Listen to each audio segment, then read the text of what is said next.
Honey, welcome to the World Storytelling Cafe, and it is Friday night. So we have stories for children, mainly children like Mike. And because Mike is going through, he's trying to get out of his childhood, and then he looked at adulthood and decided, I ain't having anything to do with that. So there's, but for tonight, I am pleased and proud and lots of superlatives to announce we have as our teller tonight, Hannah Reid. A big round of applause for Hannah Reid. Thank you, John. And Need would be a better. Yes. Where I got the R from, I think it's R. What's the R number? The R number is N. Hannah Need. Lovely, thank you, John. Today is quite a special day, actually. Happy sad day for me, because it's 12 years since my dad died today. So what I'd like to do is dedicate the stories to him, because he was such a lovely, lovely man.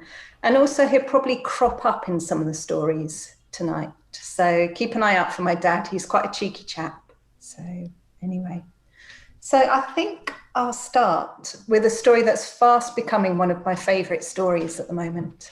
And it goes like this. This is the story of Maggie and George.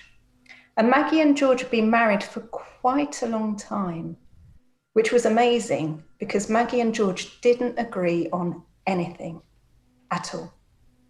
So if George said, oh, let's have a hot chocolate, Maggie would say, oh, Louis, that was good timing, because I think Louis likes a hot chocolate, doesn't he? It's like we called you into the room. Louis, I'm just talking about hot chocolate. Welcome. So anyway, so if Maggie said, I'd like a hot chocolate, George would say, no, let's have a cup of tea. And if George said, you know what, I think I'll cook lasagna tonight, Maggie would say, oh, not lasagna again. Let's have spaghetti bolognese. But the one thing they agreed on was that they both loved fish and chips. And their fish, actually, give me a thumbs up if you like fish and chips. Is everybody, I love fish and chips. Oh, Louis, 2 thumbs, thank you very much. But these weren't fish and chips from the fish and chip shop. And these weren't fish and chips from the freezer. These were homemade fish and chips because Maggie made the most amazing chips. And whenever they had fish and chips, George would go fishing. So that particular day, they were both really excited. Excellent, thank you, Jane. I'm on track then, aren't I, Shane? Shane had fish and chips last night. So anyway, George would go off fishing.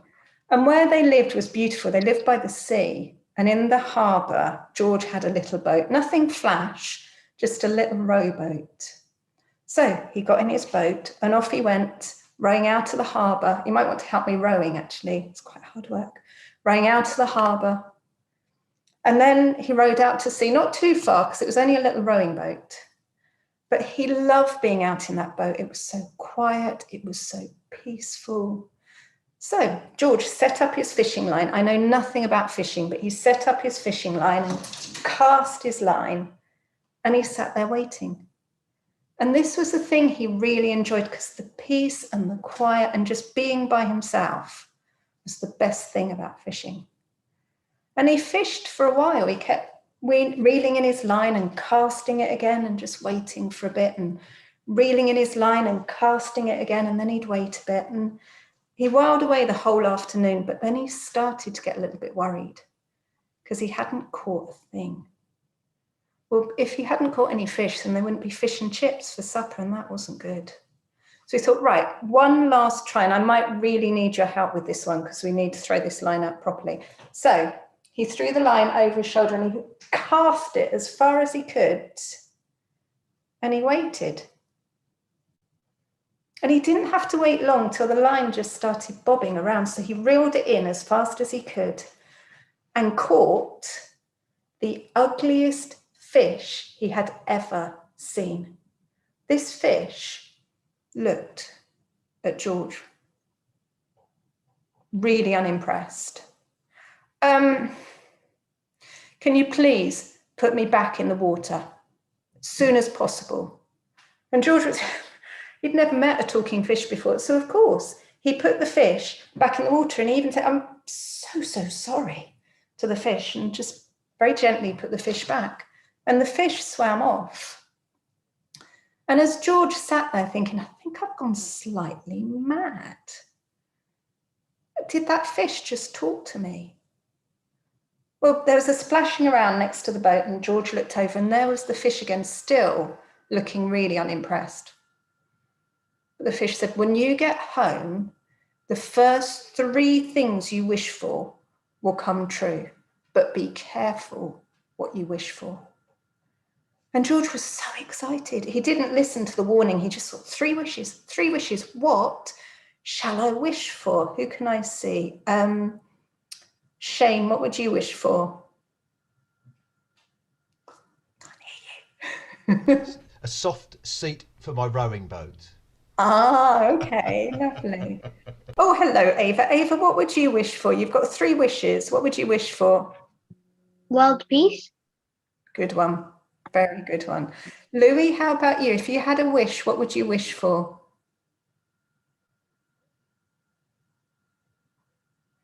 Anything you'd like, Louis. What would you Nice house and car. Nice house and car. Brilliant. I like that one. Well, all these ideas were swimming round in George's head as he rowed back to shore. He was thinking, I could have a nice house and a nice car. I could have world peace. Or I could have a soft seat for the rowing boat because it's really uncomfortable, this rowing boat. And before he knew it, he was back in the harbour and he ran all the way home. Maggie, you won't believe what happened. I caught a fish and it was talking to me and I let it go. And Maggie just thought he'd had too much sun. She said, George, just sit down and calm yourself down. You know, I'll make you a hot chocolate and you can tell me what happened. But George was still so, and I can't believe it. I mean, this fish was the ugliest fish that I've ever seen. And it was so grumpy. But it's granted me 3 wishes. And I still can't believe it. And Maggie even gave George some toast, you know, just in case he needed to eat something, you know, something to do with blood sugar level and going a bit loopy, but anyway. And as George sat there looking at the slice of toast, he thought, I don't want toast. Toast and jam and a hot chocolate. I mean, it doesn't really go together anyway, but I wish I had a plate of sausages. And no sooner as he said that than a plate of sausages appeared in front of him. Beautiful, thick, juicy, sizzling sausages. And George was just about to tuck into the sausages when he saw the look on Maggie's face. George, what have you done?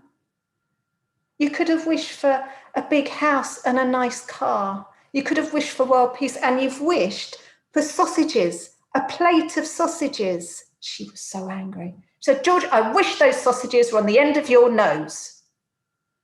And George looked, and the sausages, that string of sausages was stuck to the end of his nose.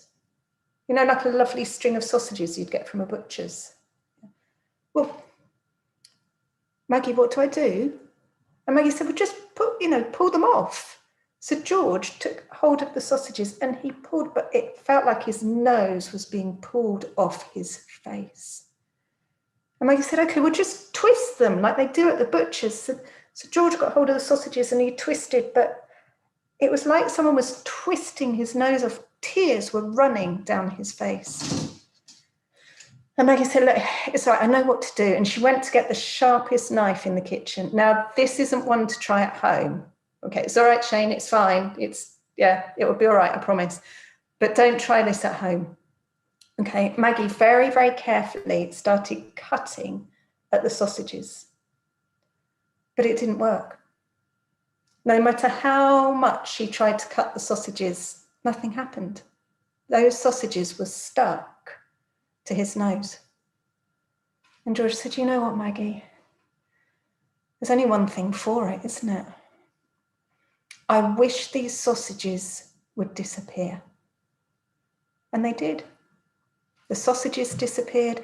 The 3 wishes were used up. So I suppose what I'd say about that story is should you ever go fishing and should you ever catch a magic fish, even a very ugly one, listen to everything that fish says to you, because it's really important. Now, and that's my first story. We've ended on a moral, haven't we? Have a quick Lovely. Now, I'm keeping the stories a bit closer to home now. We have, I don't know if anyone's got any pets, actually. Has anyone got any pets? Shane, you're very keen tonight. Can you let someone else have a turn, please? Louis, what pets have you got? So we got fish and guinea pig. You've got a fish and? My guinea pigs. Guinea pigs, lovely. Okay, Mike, you've got a tortoise or turtle? Turtle. Tortoise. We got there in the end, didn't we? Oh, we've got a lion. Wow. Gosh, you're braver than I am, Phil, if you've got a pet lion. Oh, Alfie's got a rabbit. Lovely, I know about that rabbit. That's a very cheeky rabbit. Well, we have, oh, hang on. Oh, Hannah, thank you, Hannah and Ava. You've got rabbits as well, haven't you? We have a rabbit, a very cheeky rabbit called Fred. But we also have a tortoise, like you, Mike, actually. We've got a tortoise. And this tortoise is over 50 years old. She's been with my family that long. And she's just woken up from hibernation. John, what's I almost daren't ask, what's on your head? I've only just noticed it.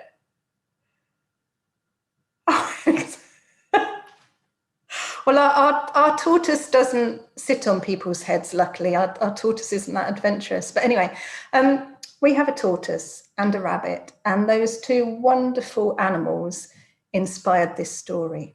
So let's see what they get up to. It was spring, and Tortoise had just woken up. You see, Tortoise absolutely hated cold weather.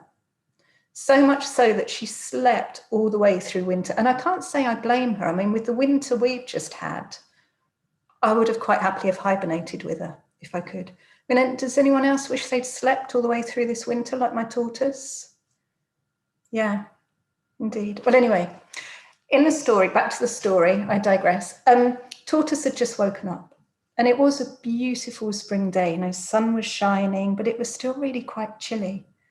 So Tortoise was quite slow, but she made her way in the way that tortoises do, slowly, but actually quite regally. If you look at tortoises, they move in quite an amazing way. But anyway, and she sat in the sun and started to warm herself up. And as she warmed up, she just felt like she could just have a little bit of a fidget and a look around and admire everything that was happening.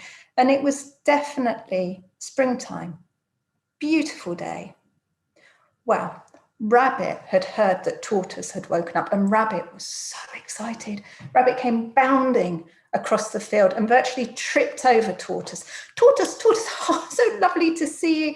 It's been a long time, hasn't it? The whole winter. I wish I could have slept for the whole winter. I mean, how amazing. But then again, if I'd slept for the winter, I would have missed 3 lockdowns and COVID. And well, you know, that's been a bit rubbish. But anyway, let's get on with the story. And Rabbit was so excited that Rabbit was running round Tortoise and jumping over Tortoise and just didn't stop talking. That was what Rabbit did all the time. And Tortoise just sat and listened. And the next day, when Tortoise felt a little warmer and she went a little further to find some dandelions, Rabbit was there again, running around Tortoise. Tortoise, so lovely to see you. I've really missed you. I've got so much news to tell you. But Rabbit found it difficult to walk as slowly as Tortoise. And Rabbit said, Tortoise, you really are quite slow. You really are. And Rabbit's joined us now. So, Tortoise, you really are quite slow, aren't you?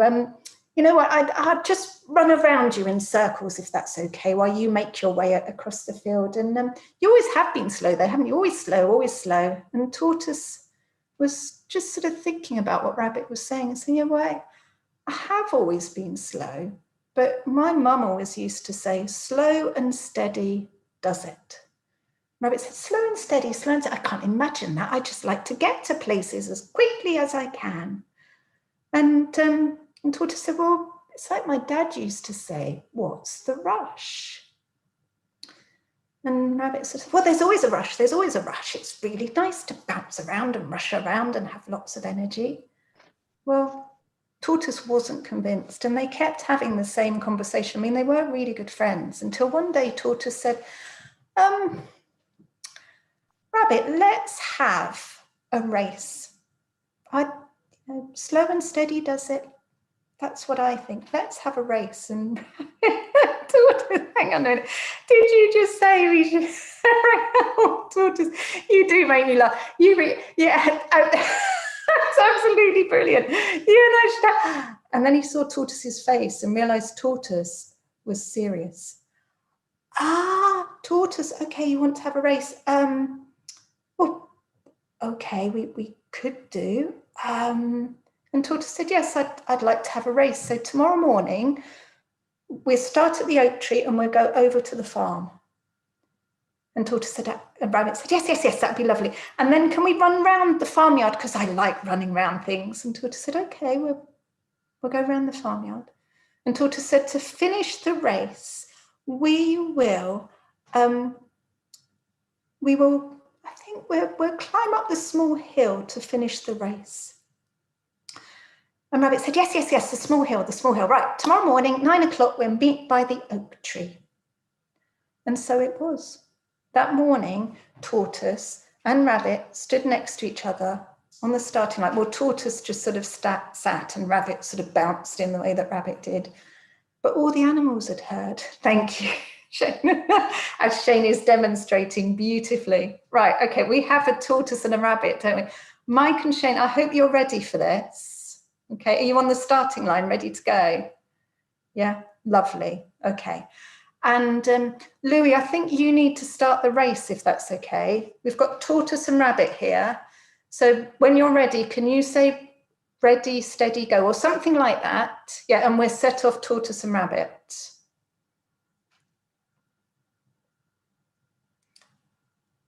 Ready, steady, go. Brilliant. Well, hang on, Shane. Rabbit did run for a little while. And then Rabbit thought, oh, such a hot day. I think I'll have a lie down and a sleep. And Tortoise, brilliant, Mike, thank you. Tortoise just very steadily walked across the field. And Rabbit slept.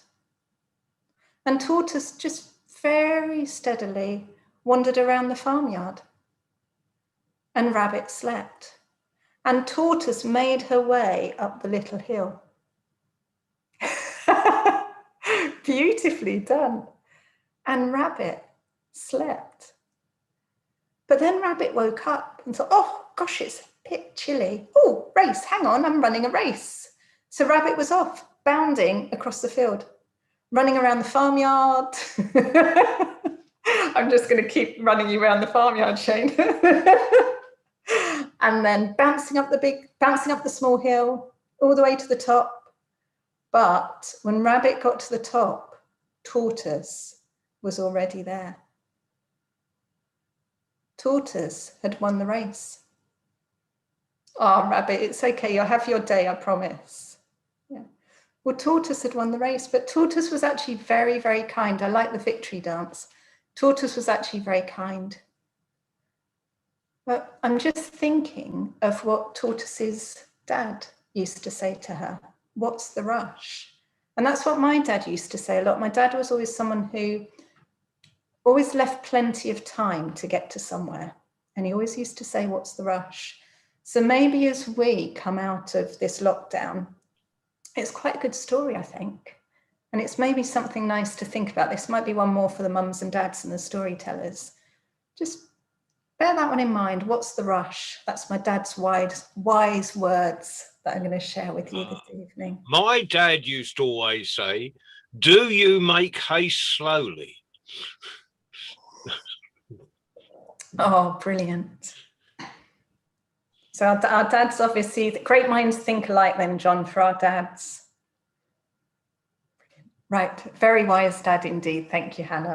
My dad was a very wise man, yes.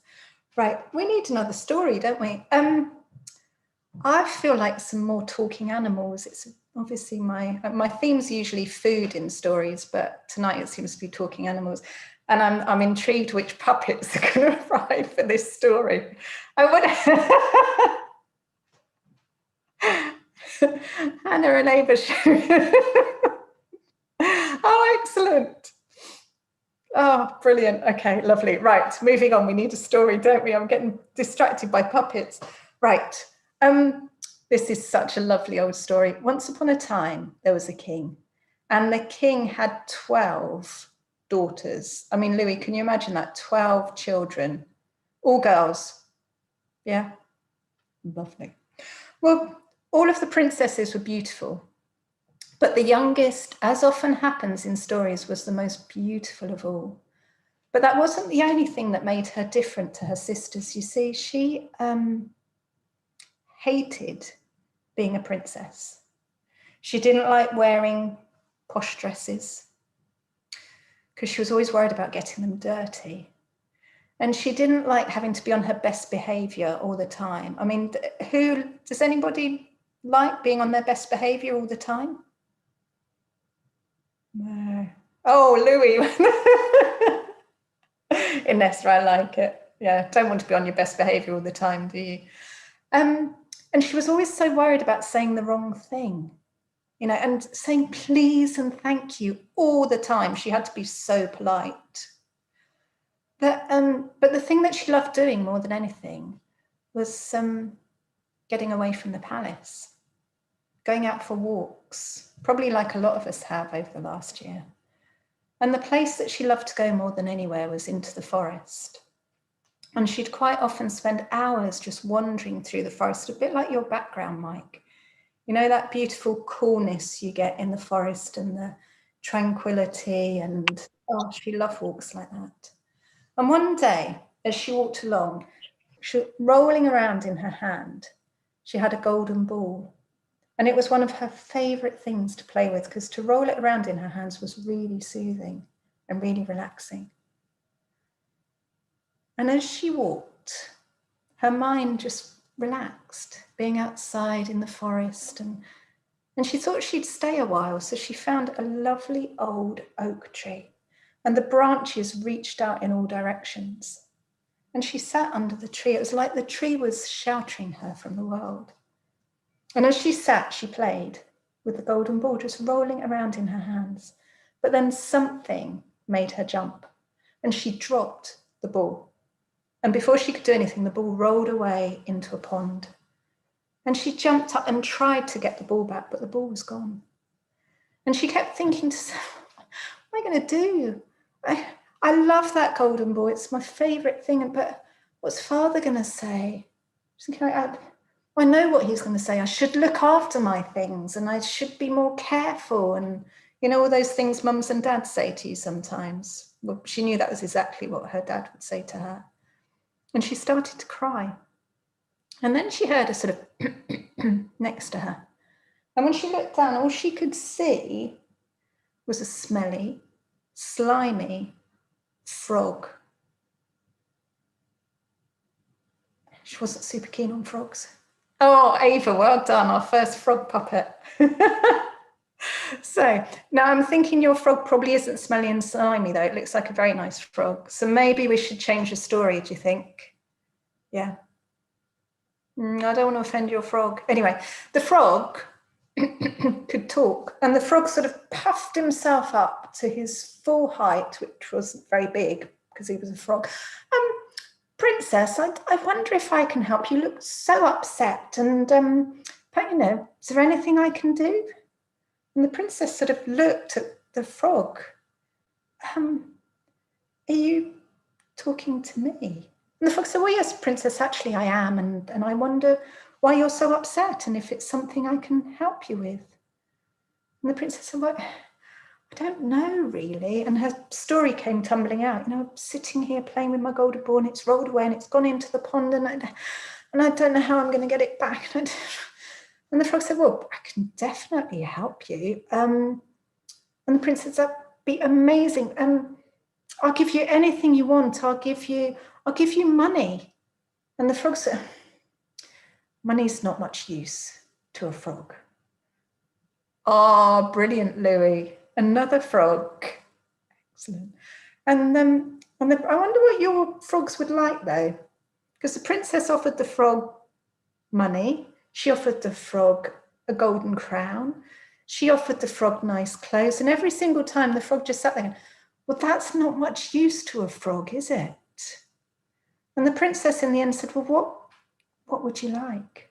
I'll give you anything. I promise I will give you anything you like. And the frog said, well, actually, it's quite lonely living in this pond. You know, I'm not lucky enough to live in Louis's bathroom or on Ava's sofa. You know, it's quite lonely living here in this pond, and a little bit damp and a little bit cold. And so I wonder if I could come and live in the palace with you. You know, perhaps we could be friends. We could eat dinner together. I could sleep on your pillow. We could drink wine together. We could chat.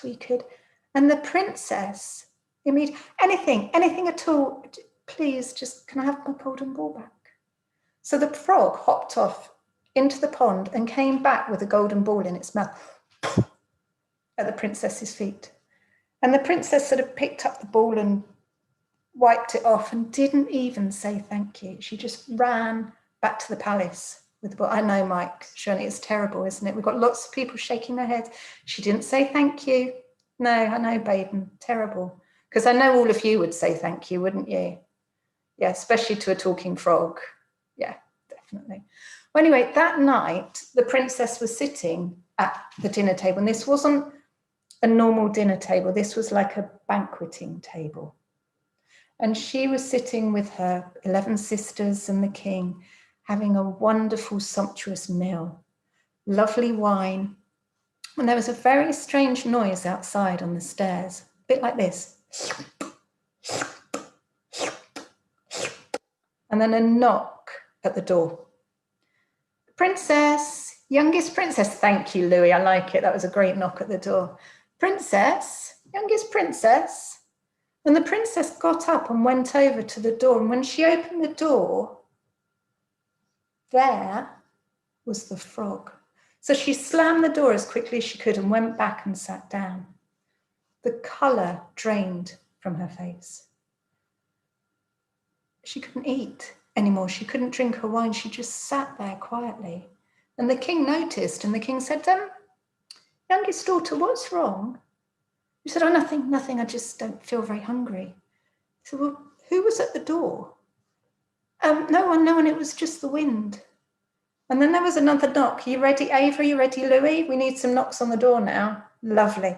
Then there was another knock on the door. Youngest princess. Youngest princess. Youngest princess. Who's at the door? Said the king. Oh, well, I went for a walk and I dropped my golden ball and it rolled away into a pond, and this frog, very nice frog, very helpful frog, came along and helped me, and I promised the frog that the frog could come and live with us and have dinner with us and sleep on my pillow, because it wasn't very nice where the frog was living. But a frog can't live in a palace, can it? What would people think? And the king looked at the youngest princess and said, you made a promise to that frog. Go on. So very reluctantly, the princess went over to the door, opened the door and picked up the frog and carried the frog back to the table and put the frog down next to her plate. And the frog was very hungry. It was a very long hop to the palace. So the princess fed the frog her dinner. She couldn't eat anything herself. And the frog said, bit of a dry throat here. So she had to give the frog her wine. But as soon as dinner was finished, the princess very quietly got down from the table and sneaked away from the table. Said the frog, I think you've forgotten someone. And very reluctantly, the princess came back and picked the frog up and carried the frog back to her room. Thank you, Ava. And she put the frog down in the corner furthest away from her bed. She got into bed and hid under the duvet. Princess, it's very drafty and cold down here in the corner. Sure, you promised I could sleep on your pillow. The princess's heart sank, but she went over to the corner and picked up the frog and carried it back and put it on her pillow as far away from her as possible. And then she hid under the duvet. Princess, how about a good night kiss? Yeah, well, I can see it written all over your faces. The princess couldn't believe it. She picked up the frog and she looked at this frog. This frog had followed her to the palace. This frog had sat at the table, eaten her dinner, drunk her wine. This frog wanted to sleep on her pillow, and now this frog wanted a kiss. I've got a question for all of you. Who would kiss the frog? Oh, Louis, you would. Thank you, Louis. Oh, brilliant. And so you'd kiss the frog as well? Yeah, excellent. Well, the princess looked at this frog, with all her might, she threw the frog against the wall. And that was the end of the frog. Now, I'm very sorry for anyone that likes frogs. I promise it's a story. Oh gosh, do we need a happy ending? Do we need a happy ending? Yeah, we do, Louis. Okay, right, okay. Well, as you know, the frog splatted against the wall, but the moment the frog hit the wall, it disappeared. And standing there was a very handsome prince. And the prince told his story. Well, he was a bit embarrassed, really, that he was standing there and didn't really know what to say. But his story sort of came tumbling out. You know, well, do you think it was Baden, Prince? Let's find out, Baden, if this actually happened to you. So, Baden, was there a time when you were very, very nasty to a fairy? And that fairy got really quite annoyed with you and turned you into a frog? Well, No? that's a leading question, Hannah. So that's right, at least we know it wasn't Baden. Well, the prince's story goes like this, that he had indeed upset a fairy, and that fairy had got really, really annoyed and turned the prince into a frog. And the princess had saved the frog by throwing him against the wall.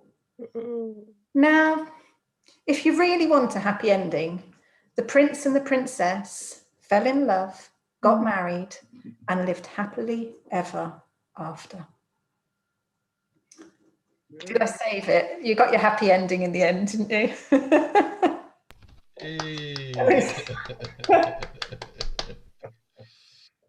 Lovely. Right. Okay. Another story, I think. The frog wants a simple life. Right then. Now, let me think. Another story. I've got so many stories in my head, I can't decide, but let's go with this one. Once upon a time, there was a chap called Tom. And Tom lived in a lovely little cottage. Now, imagine what you'd like that cottage to look like. I don't know. Are we going for a thatched roof and roses around the door and a nice garden with a picket fence? I think we'll go for that sort of cottage. And Tom kept some animals. He had a few hens, he had a pig, he had a goat, and he had a cow. And Tom was quite happy. You know, he got milk from the goat and the cow, and he could make cheese, and he had eggs, and in his garden he even grew vegetables. But quite unexpectedly one year, lockdown arrived, and Tom was stuck at home, working from home, all by himself in that cottage. And as time went on, the walls started to feel like they were closing in on him. And the cottage started to feel smaller and smaller and smaller. And even worse, when he went out to feed the hens had a great big hen house and a whole yard that they could run around in. I mean, the hens had more space than him. And when he went to feed the pig had a lovely pigsty and a great big area to run around with, full of mud, because pigs love rolling in mud. And the goat, I mean, don't even get him started on the goat, because the goat had a field all to herself. But the goat also, whenever she felt like it, just got out of her field and wandered over into his garden and ate the flowers and the vegetables and anything else she fancied. And the cow had the biggest field of all, the most space. And Tom started to really get quite fed up. Because it wasn't fair, was it? That the animals had all this space and there he was in this tiny little cottage. So he thought, right, I need to do something about this. So he went out for a walk. And as he walked down the lane, he thought to himself, what can I do? Actually, you can help me with this bit because this goes on a bit. And as he walked through the village, he thought to himself, what can I do? And as he carried on through the village and got to the wise woman's house, he thought, what can I do? And as the wise woman opened the door, that was exactly what he said. What can I do? And she said, well, Tom, just come in and have a cup of tea and we'll have a chat. You know, anything can be sorted out over a cup of tea. And Tom told, he said, you know, the walls are closing in on me and even the hens have got more space than me, and the pig and the cow and the goat. And she said, well, Tom, when you get home, move your hens into your house. Tom thought, that's strange. But he did it. When he got home, he caught the hens and he moved them into the house. You can imagine the chaos. The 3 hens were flapping around all over the place. One of them knocked over his cup of tea. One of them pinched his biscuit. Absolute chaos until the hens settled down on his bed, just sort of settled themselves down. And one of them laid an egg. And Tom's like, I don't know what to do. Well, he lived with it for a whole day. Then he thought, I've had enough. I'm going to go out for a walk. I've had enough. And so he walked down the lane. What can I do? Come on, you can help me with this bit. And he walked through the village. What can I do? Oh, Louis, brilliant, thank you. And he walked through the other side of the village. I'd forgotten where he was going then for a minute. And he got to the wise woman's house and he knocked on the door. And he said to the wise woman, what can I do? And she said, oh, Tom, come in. What's happening? He said, well, the walls are closing in on me and you said move the hens in, and the hens have really made themselves at home. They live on my bed. They're laying eggs on my bed. And the wise woman said, okay, let's have a cup of tea and have a think about this. And they said, Tom, when you get home, move your pig in. And Tom was like, so move my pig into the cottage. And the wise woman said, yeah, that's all you need to do. So Tom went home thinking, this is really strange, but he did. He got the pig from the pigsty and moved the pig into the house. Oh, dearie me. The pig put muddy trotter prints all over the floor, ran round the kitchen table, straight into the cupboard where the food was kept. And that was one happy pig. Tom wasn't happy. Tom thought, well, the pig's eating my food and the hens are on my bed. And he tried to live with it. He lasted a whole day. And he was off again. You know where he's going, don't you? Walking down the lane. What can I do? Walking through the village. What can I do? Walking all the way to the wise woman's house. And as she opens the door, what can I do? She said, come on, have a cup of tea. And she said, the pig's in the house. It's eating my food. What can I do? He said, well, what you need to do now is move the goat in. And, pardon? Said, move the goat into the house. The goat, really? I mean, who thinks that's a good idea? Move the goat into the house as well? No. Baden, you're assuming this goat is smelly. Yeah, okay. All right, maybe. Well, anyway, Tom did. He went home and he moved the goat into the house. Well, the goat had a look around, ignored the pig, sniffed the chickens, sniffed the hens, and then started eating the curtains. And when the goat had finished on the curtains, it started chewing the cushions.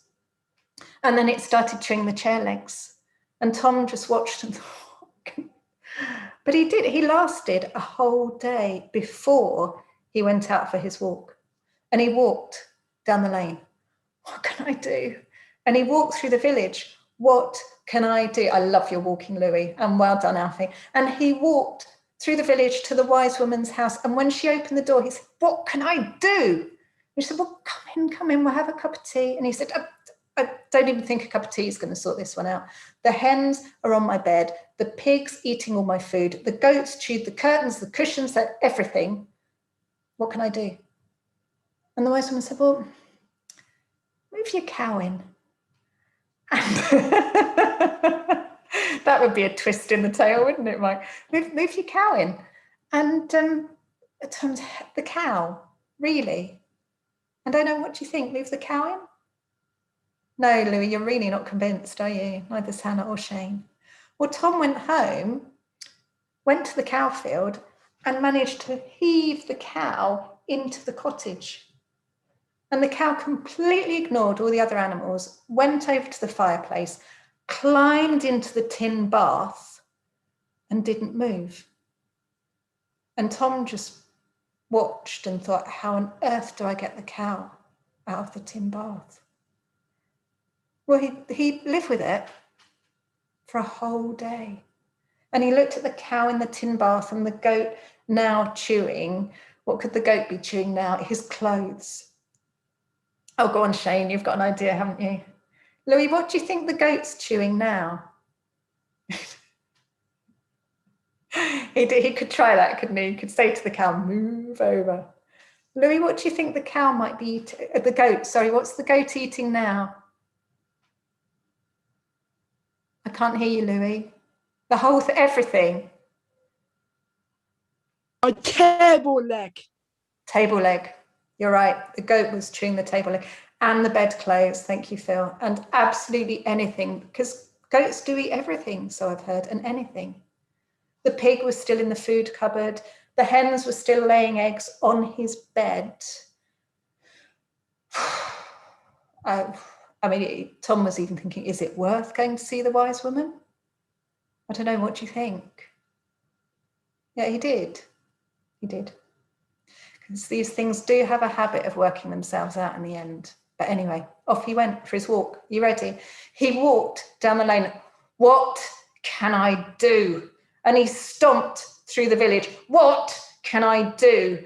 And he stomped and marched right up to the wise woman's house and knocked on the door. And when she opened the door, she said, I know what you're going to say, Tom. You're going to say, what can I do? Come on, come in, have a cup of tea.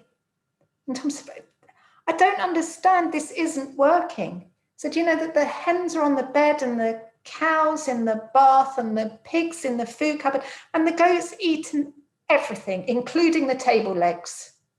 What can I do? He said, well, Tom, when you go home, just take all the animals out. Said, really? Well, he walked. This story needs to come to an end, Mike, but thank you. He walked back to his cottage and he looked at all the animals. And you know what he did? He got the cow to move out of the bath, thank you, Shane, and took the cow back to the cow field. He got the goat to stop eating the table leg and took the goat back out to the goat's field. He managed to get the pig out of the food cupboard and took the pig back to the pigsty. He gathered up the hens and he took the hens back to the hen house. And when he looked around that cottage, despite the devastation caused by the goat, he looked around and thought, you know what, this cottage is all right just for me. And that's the end of the story. So lovely. Thank you, everyone. What do you think, John? Can I? You can have parole. There's yeah, go and pick up your belongings at the main gate. there's, Hannah, that was wonderful. Can we have a huge, a phenomenal, a round of applause for Hannah Need? Oh, Thank you. That was lovely. And Hannah's running her own festival, aren't you? At some point in July, aren't you? Yeah, it's part of Wandsworth Arts Fringe. There's definitely some storytelling going on. So yes. We'll all go and stay at Baden's and come across and see you. I should look forward to it. Right, and talking of Baden, right now, we all know Baden is fantastic, but he's going to be even more fantastic on Sunday evening because he's in conversation. Now, Shane, be nice. This is the Children's Friday, and we are nice to each other, aren't we, Alfie? Thank you. Yes, we are. Yes, Louis. Thank you, Louis. Louis, can you tell Shane to behave? Just tell Shane to behave. Behave, Shane. Okay, right. I'm trying to get some announcements in here. We got a fantastic week coming up on the cafe. We've got Baden Prince, who's amazing enough in his own right, but he's in conversation with Babasi, who's new to the cafe, and it's taken, it's taken Baden quite a time to pin him down, but it's happening on Sunday night at 6 o'clock. On Monday, we've got a stellar cast of Paul Jackson, Gail Ross, Georgiana from Romania, and Solar Story doing African stories. Solar is Nigerian origin, and then on Tuesday, as if that wasn't good enough, on Tuesday we've got our young international tellers. That's an hour early. That's at 5 o'clock, and then we run through next Friday. Our children's teller next Friday, dipping his toe into children's stories for the first time. We have the amazing Colin Irwin from Northern Ireland. Wow. And then on Saturday at 10 o'clock in the morning, we've got Asian and Australasian. That's the 3rd of April. Tellers, we do it in the morning because, if you're in India or somewhere, India, it's about midnight now. So we do an early morning, we do a 10 o'clock in the morning one so those in Asia can actually don't have to stay up all night to participate. And so it goes on. It's amazing. Phil, thank you very much, and Mike and all our regular supporters and our tellers, Sarah Lloyd Winder, I can see down there, Hannah Brailsford, supporting her namesake. Alfie, nice to see you again, and that geezer next year. And Shane, I'm not so sure about, but thank you for coming and supporting Hannah. But for now, could we give Hannah Need another round of applause? And thank you very much for being our children's teller tonight. Fantastic. Gina, thank you. Sorry, I didn't give you a name check, Gina. Thank you very much for listening. Yeah, there's that. Hannah. Yes. Hannah Brailsford, that is. Who reminds me of your second head next to you. Would that be Froglet, or would that be Ava Froglet? That would be Ava Froglet. Who Ava, have you given Hannah permission to stay up late tonight to listen to the stories? Yes. Yeah, special permission. Yeah, and I wouldn't be surprised if she pops down to Surrey Storytellers later, because I'm told Baden is on there. Only if I can bring my frog. Oh, definitely. Right, well, Yeah. thank you ever so much. Thank you, Louis, as per usual. Louis night is Friday night is Louis night. Yes, it is, Johnny. It is. Thank you. Really nice, Hannah. That was brilliant stories. Thank you very much. Thank you. Thank you. Bye, everyone. Bye. Thank you, Ali, for driving the bus. Bye. See Thank you, guys. Abdu, for Oh, being at his bye. elbow.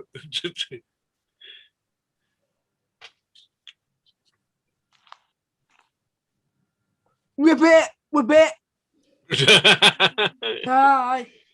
Bye, Great fun, everybody. Hannah. Nice one, Bye. Mike. Ribbit. Take Ribbit. care. Ribbit. See you, Louis. Bye, Bye. Louis. Amazing. Ribbit. Ribbit. Ribbit. Oh. Ribbit. Ribbit. Ribbit. Bye, Mike.